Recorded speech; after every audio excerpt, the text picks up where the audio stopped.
pessoal, sejam todos bem-vindos aqui no nosso segundo webinário. Nós queremos agradecer a todos aqueles que nos assistiram no primeiro webinário. Tivemos umas respostas bem legais, algumas mensagens bem bacanas, então fica aqui o nosso agradecimento. E também nós recebemos alguns pedidos de temas, né, para a gente poder discutir nos próximos webinários. Então hoje, de acordo com as escolhas de vocês, a maioria, né, pediu esse tema, e dando continuidade na mesma linha de relacionamento afetivo, a gente então está trazendo o nosso segundo webinário, Sou Muito Diferente do Meu Parceiro. E agora?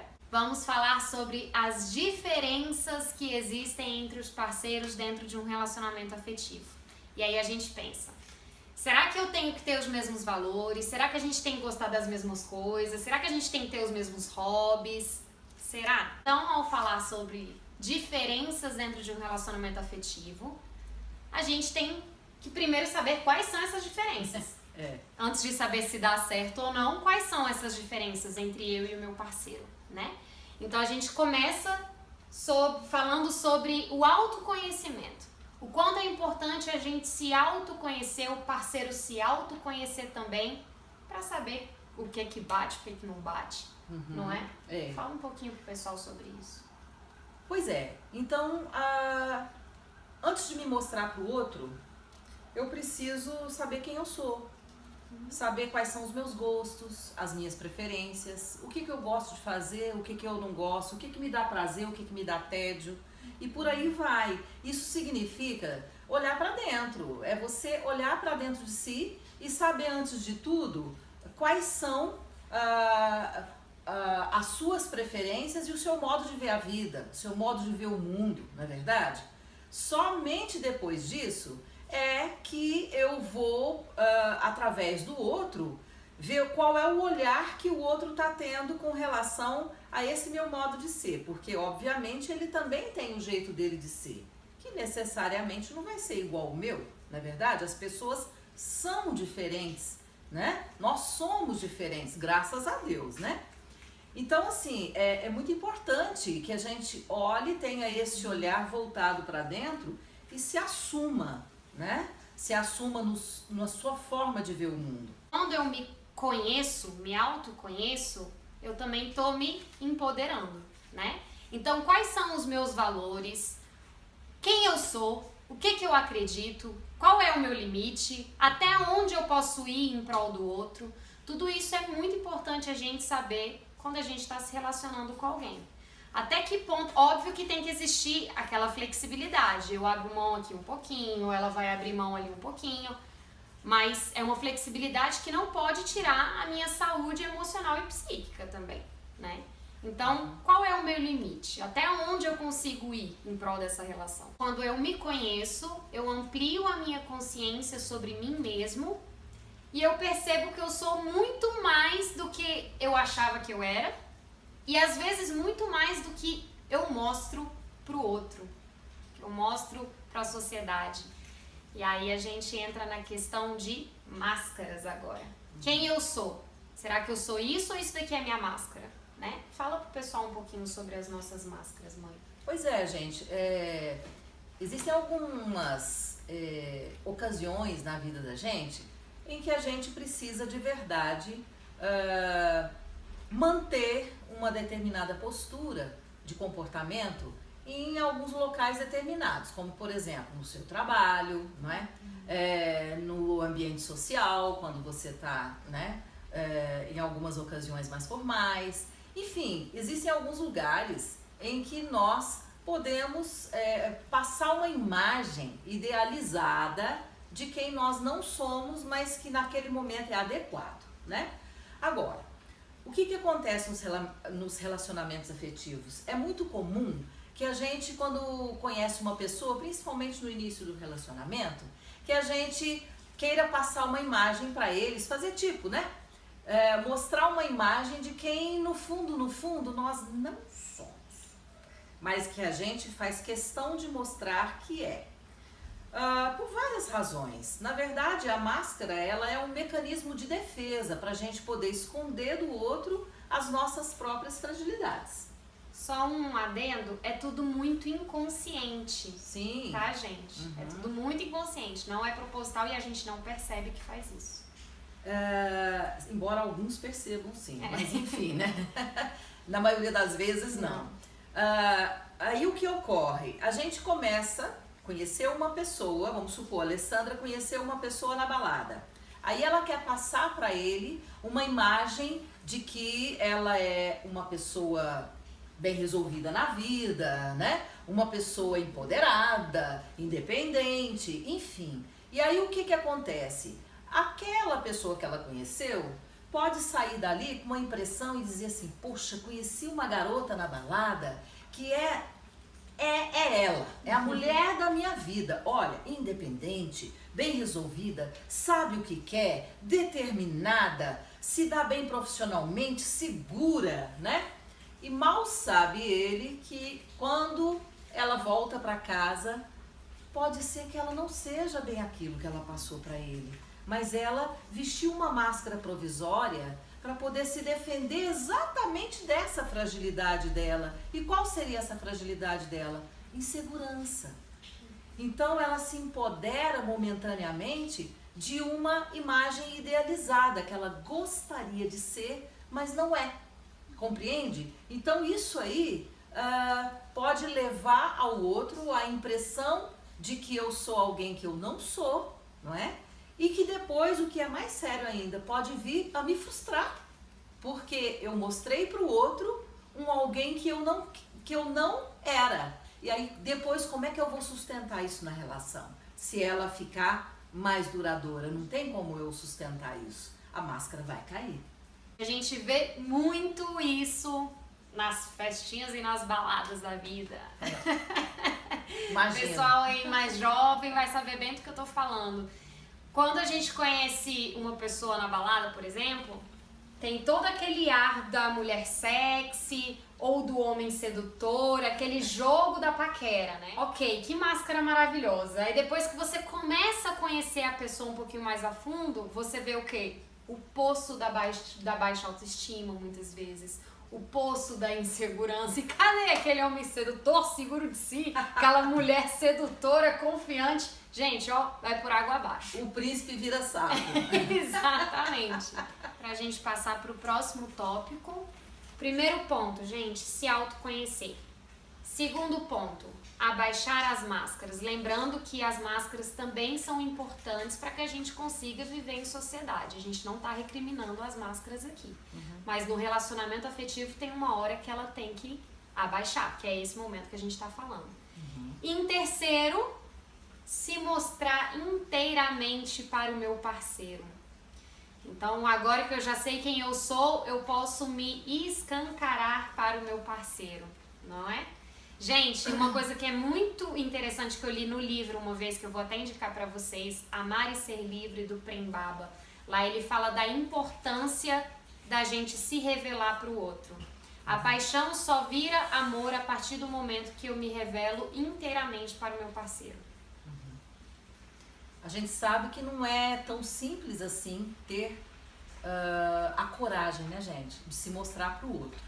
Porque muitas vezes as pessoas confundem a questão do se mostrar para o outro com uma forma de transparência que vai me revelar absurdamente e eu vou me tornar vulnerável. Ou seja, o meu parceiro pode olhar coisas em mim que eu não gostaria que fossem vistas. Mas veja bem, a partir do momento em que você quer uma relação mais duradoura, inteira, uma relação de troca, né? Nessa relação de troca é preciso que se tenha aceitação do outro exatamente como esse outro é, com todas as suas virtudes, com todos os seus defeitos. E sendo assim, é preciso que a gente olhe para isso com uma certa naturalidade. Não é tão difícil assim você olhar para o seu companheiro e falar coisas tipo, olha, nesse ponto assim, eu sou frágil. Qual é o problema disso? Você acha que ele vai deixar de gostar de você por causa disso? Muito pelo contrário, gente. Quando a gente está falando a nossa verdade para o outro, olhando nos olhos do parceiro, cara a cara com o parceiro, de uma maneira dócil, sempre dócil, né? Eu vou estar me revelando para o outro. E o seu interlocutor, que é o seu parceiro, ele vai olhar e vai falar, poxa vida, como ela está sendo honesta comigo. E aí a relação vai se tornando uma relação de mais cumplicidade. A relação fica mais sólida. Sim, tudo de bom, né? Tudo de bom. Mesmo muitas vezes a gente já se autoconhecendo, por que será que a gente tem tanta dificuldade de tirar as máscaras e se mostrar para o outro? Por que a gente tem tanto medo de se mostrar inteiramente para a pessoa que está ali convivendo tanto com a gente? Muitas vezes começa do fato da própria pessoa não se aceitar como é. Eu acho que essa até é uma das maiores dificuldades mesmo, sabe? E um motivo dos mais fortes para que a pessoa permaneça na máscara. Porque ela própria, veja bem, ela própria não se aceitando, que dirá o outro. Ela vai ter muito medo de se mostrar para o outro. Porque se ela se mostrar para o outro e bater em algum processo de rejeição que ela já traga com ela, da história de vida dela, né? Rejeição, abandono, né? Falta de amor, falta de carinho, de cuidado, enfim, são N histórias. O que acontece? Ela vai, então, ela vai olhar para o outro e vai falar, poxa vida, será que eu posso confiar? Será que eu não vou sofrer de novo? Será que ele vai me aceitar como eu sou? Então a pessoa fica com medo de se mostrar. Esse é um dos maiores motivos da pessoa firmar o pé e ficar ali dentro da máscara no relacionamento. Quando eu continuo e permaneço vivendo na minha superficialidade, é porque eu renego parte de mim mesma. E se eu nego parte de mim mesma, eu vou temer a resposta do outro. Eu provavelmente vou achar que o outro não vai aceitar essa minha parte. Nem você se aceita. Exatamente. O outro não vai aceitar. Com certeza. Só que aí a gente esquece que o sabor e a graça da vida tá na espontaneidade. Independente do julgamento do outro. Isso. Correto?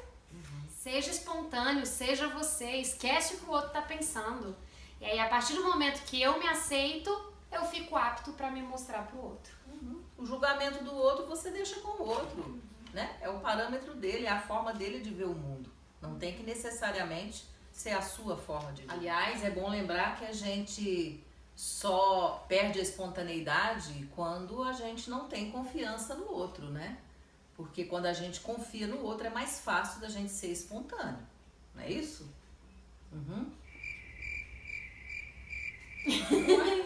Eu hoje à tarde até escrevi aqui um trechinho falando dessa questão da não confiança. Eu vou ler pra vocês e pra você que você não ouviu ainda. Não. E aí depois você me fala o que você pensa sobre isso. Tá? Quando eu não confio, eu muitas vezes não me abro, pois eu me sinto ameaçado. Todos nós temos nossas dores e nossas feridas. E ao me mostrar, eu estou expondo tanto minha parte bem resolvida quanto as minhas fragilidades. Então, se eu não confio, eu não me abrirei, porque em algum nível eu acredito que essa outra pessoa poderá tocar e machucar as minhas feridas, que muitas vezes já estão latentes dentro de mim há muito tempo. Perfeito, é isso mesmo. Porque às vezes a pessoa vê o outro, quando ela não está segura o suficiente, como uma ameaça. Ele pode provocar de novo aquelas feridas que tanto me machucaram e que eu quero mais é esquecer. E aí se vem e decalca no mesmo ponto em que doeu lá atrás, é claro que eu não vou me abrir. Eu vou fazer o contrário, né, gente? Eu vou recuar. Eu vou me preservar. Eu vou não querer que o outro me veja como eu sou, e aí eu vou aonde? De novo, pegar minha máscara e botar de volta. Né?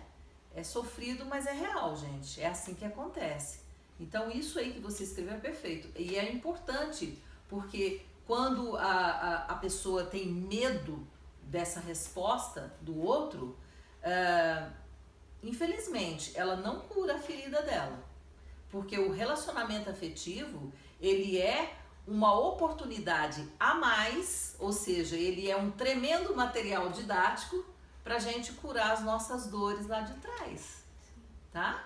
A gente manifesta na nossa parte adulta, grande parte, as nossas facetas infantis, não é assim? Pessoal, descobertas as diferenças. Pode dar certo? E a resposta é sim.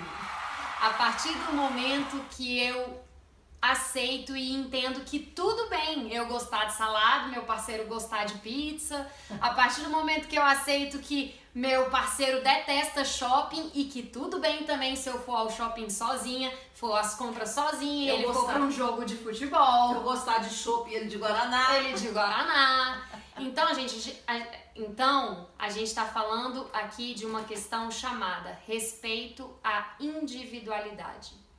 Só dá certo a partir do momento que eu entendo que os gostos, os valores, as crenças podem ser diferentes, mas tem que ter esse respeito ao espaço do outro e a essas diferenças. E que fica tudo bem depois, no final do dia, dá tudo certo, né? Eu respeito o que ela gosta, ele respeita o que eu gosto e a gente vive junto e a gente se dá bem. É isso aí, né? E uma coisa que eu também gostaria de lembrar aqui, que é importante, é assim, ó, abrir mão do controle, gente, né? Porque principalmente assim, as pessoas muito controladoras, ela quer que o outro faça o que ela quer fazer. Opa, né? Cadê a individualidade? Né? Então, muitas vezes é importante a gente abrir mão do controle, né? Não tem que, aliás, nada no mundo tem que ser do meu jeito. O controle não existe. Existe a ilusão de controlar e que dá um sofrimento muito grande. Do controle e do julgamento. Muitas vezes entra também na disputa de qual a melhor criação, né? Então, eu fui criada de tal forma, o outro foi criado de tal forma, que forma que a gente vai criar os filhos, né? Qual é a melhor criação? E não existe isso, gente. Dentro de relacionamento afetivo não existe certo e errado. Existe o que eu conheço e o que eu desconheço, não é mesmo? Então, tem que ter esse respeito e tem que encontrar um caminho do meio. Por isso que eu disse lá atrás da importância também da flexibilidade. Eu abro mão um pouquinho aqui, o outro abre mão um pouquinho ali e a gente vai descobrindo um caminho nosso juntos, não é? Tem um vídeo muito interessante que a gente passa muito para os clientes. Eu adoro esse vídeo, eu própria já assisti ele muitas e muitas vezes. O nome é Sawabona Shikoba. Gente, eu acho que todo ser humano deveria assistir aquele vídeo antes de se relacionar. Ele é lindo. É do Flávio Gicovati, eu amo o Flávio Gicovati, né? Aquele psiquiatra que infelizmente já se foi, né? Mas procurem lá, ele é uma graça. O vídeo ele mostra o que é uma relação real no mundo moderno de parceria. É a relação que hoje em dia o mundo propõe. É uma relação de parceria. Eu não estou acima, eu não estou abaixo do meu parceiro, da minha parceira. Nós estamos lado a lado como companheiros de uma viagem que nós não sabemos quanto tempo vai durar, né? Então vamos fazer dessa jornada o que há de melhor e curtir muito o que acontecer no caminho, né? Porque essa é a parte mais gostosa da história, tá certo? As relações podem ser maravilhosas, deliciosas, tranquilas e prazerosas. Se a gente começar a ter esse novo olhar, tá? O olhar do companheirismo, do lado a lado, da relação de igual no meio, dar e receber de maneira igual. Não é assim, filha? Exatamente. Abrir mão do controle, abrir mão do julgamento e viver um relacionamento de parceria, de igualdade, de apoio, de cumplicidade, de respeito. Respeito à individualidade. Enfim, tem uma lista aí enorme. Então, gente, pode dar certo sim, viu? Ninguém precisa ser igual a ninguém. Deus que me livre, se todo mundo fosse igual, seria todo mundo cópia, né? Então, seja você mesmo, seja autêntico do seu modo de ser, do seu modo de ver a vida. E também olhe o seu companheiro do jeito que ele é. Isso é amor, O amor não precisa definir formas e nem você moldar o outro ao seu jeito, não é? É você aceitar o outro tal qual ele é, tá bom? Um beijo. Nós agradecemos mais uma vez. Mandem os temas que vocês gostariam de ver a gente batendo papo aqui. Lembrando que teremos em breve já no nosso site o nosso primeiro curso. Acompanhem com a gente um curso que vai bem dentro dessa área aí, um curso online. E estamos aqui, gente, para atender vocês naquilo que vocês precisarem que a gente diga para que vocês aprendam e a gente troque figurinha, tá bom? Mande pra gente. Uma alegria estar junto com vocês aqui. Um abraço em todos e tenham um ótimo final de noite. Tchau!